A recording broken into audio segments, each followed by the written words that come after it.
Now, over the last 2 months, the United States has confronted a very bitter truth.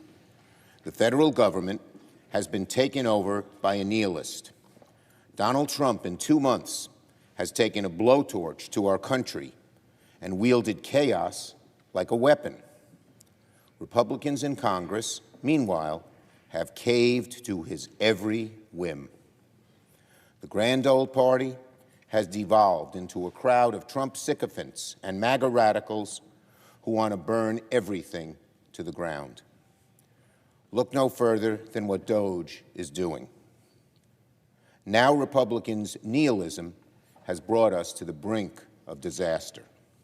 Unless Congress acts, the federal government will shut down tomorrow at midnight.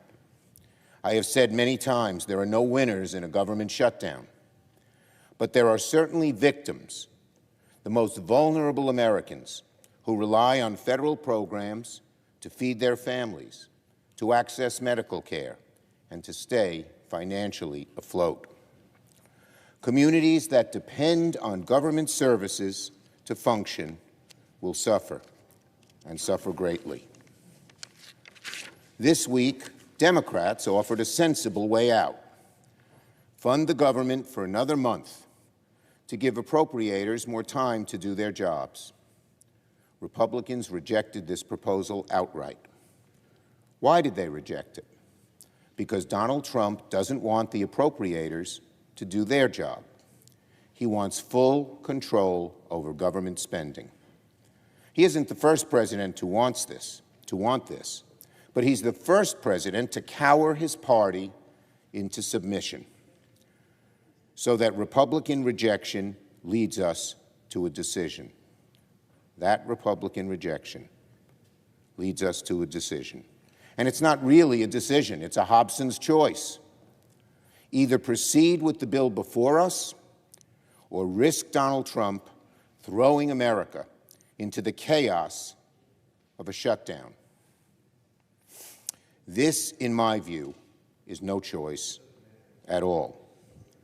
While the CR bill is very bad, the potential for a shutdown has consequences for America that are much, much worse. For sure, the Republican bill is a terrible option. It is not a clean CR. It is deeply partisan. It doesn't address far too many of this country's needs. But I believe allowing Donald Trump to take even much more power via a government shutdown is a far worse option. And before I explain why, let me be clear about one thing.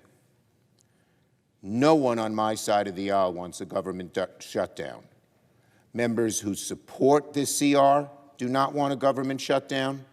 Members who oppose this CR do not want a government shutdown. Members who oppose this CR want the Republicans to take their responsibilities more seriously and to negotiate spending bills that will address the many needs of the American people. I respect them for that. Unfortunately, though, this Republican Party is the party of Trump. As bad as passing the CR is, as I said, allowing Donald Trump to take even much more power via a government shutdown is a far worse option.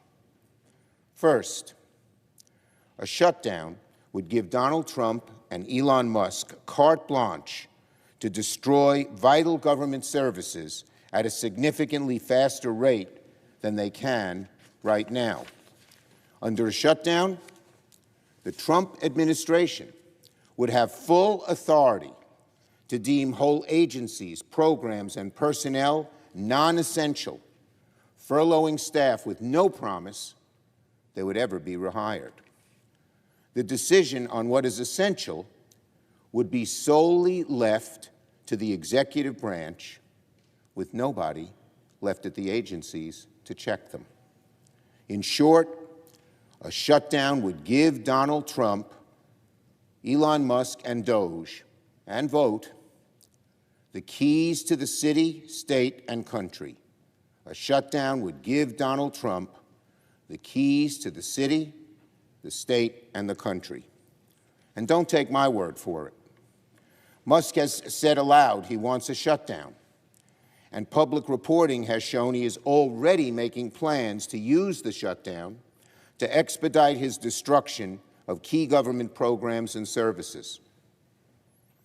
Musk told reporters, if the job is not essential or they are not doing it well, they obviously shouldn't be on the public payroll.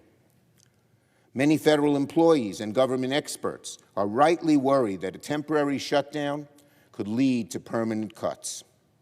Third, or second, really. Second, if we enter a shutdown, congressional Republicans would weaponize their majorities to cherry-pick which parts of the government to reopen. In a protracted shutdown, House and Senate Republicans would pursue a strategy of bills to the floor and pursue a strategy of bringing bills to the floor to reopen only their favorite departments and agencies, while leaving other vital services that they don't like to languish. Third, the shutdown is not a political game. Shutdown means real pain for American families. For example, veteran services. I believe a shutdown could cause regional VA offices to reduce staff, delay benefit processing, and curtail mental health services, abandoning veterans who earned and depended on those resources. Social Security and seniors. I believe a shutdown could greenlight Trump to slash administrative staff at Social Security offices, delaying new applications, benefit adjustments, and forcing seniors to wait even longer for the benefits they've earned. Justice and courts.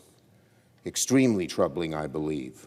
A shutdown could stall federal court cases, one of the best redoubts against Trump's lawlessness. It could require to furlough critical staff at the courts, denying victims and defendants alike their day in court, dragging out appeals, and clogging the justice system for months or even years. This administration has shown an unfathomable willingness to sacrifice American families and their well-being to advance their own political agenda. A shutdown positions them to do this on overdrive. Finally, there is one more reason I oppose a shutdown. President Trump and Republican leaders would like nothing more than to pull us into the mud of a protracted government shutdown. For Donald Trump, a shutdown would be a gift. It would be the best distraction he could ask for from his awful agenda. Right now, Donald Trump owns the chaos in the government. He owns the chaos in the stock market.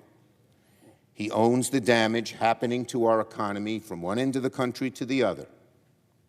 The stock market is crashing. Consumer confidence is plummeting. Donald Trump is hoping for a shutdown because it will distract from his true agenda, delivering massive cuts to the rich, paid for on the backs of American families. He wants to gut Social Security, hollow out Medicaid, slap taxes on consumer goods through his reckless trade wars. In a shutdown, we would be busy fighting with Republicans over which agencies to reopen, which to keep closed, instead of debating the damage Donald Trump's agenda is causing the American people. Mr. President, I believe it is my job to make the best choice for the country to minimize the harms to the American people. Therefore, I will vote to keep the government open and not shut it down. There is nobody in the world, nobody, who wants to shut the government down more than Donald Trump and more than Elon Musk. We should not give it to them. And make no mistake, Democrats will continue to fight what Donald Trump is doing. Everything that Trump, Musk, and Republicans have done so far has a clear goal. Again, cutting taxes for billionaires, eviscerate Social Security, Medicare, and Medicaid. This is the fight that matters most, and the fight we must focus on. All the chaos we have seen, all the lawlessness, all the grift and corrupt behavior. It's all about rigging the system, in favor of the ultra-wealthy at the expense of working Americans. This is the fight the American people need to see.